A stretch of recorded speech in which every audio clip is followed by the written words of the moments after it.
This is the LBC Leaders Debate, Nick Clegg versus Nigel Farage on the European Union. You're listening on LBC, watching on lbc.co.uk. Take part in the reaction using the hashtag #LBCDebate. And the LBC listeners have been emailing in their questions. Deputy Prime Minister, perhaps I could put this to you from LBC listener Carol Lauderdale. Is it right to have child benefit paid for children not even living in this country?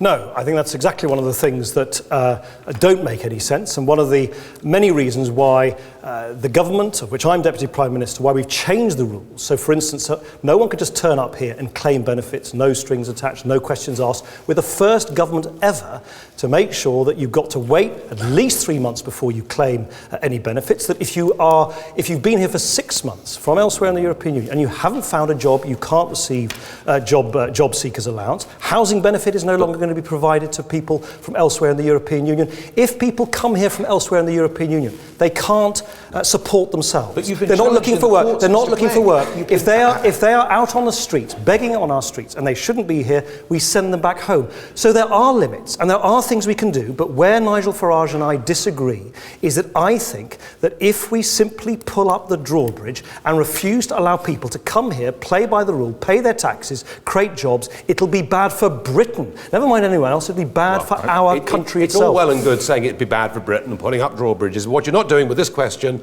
as you didn't with the previous one, is actually to answer it.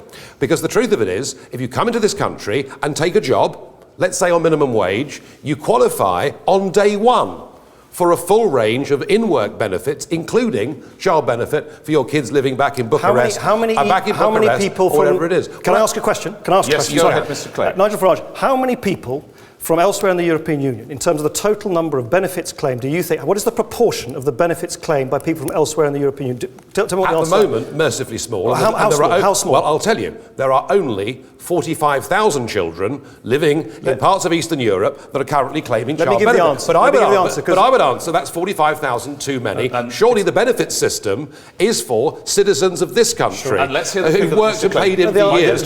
Briefly. Mr. Clegg.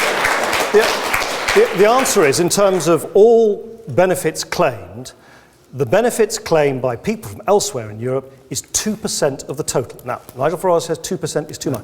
It is 2%. In other words, it is a very, very small proportion of the total.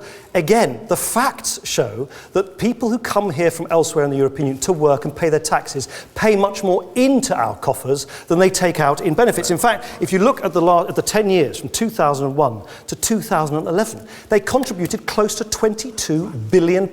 That helps fund our schools, helps fund our hospitals, helps fund our police, helps fund our military.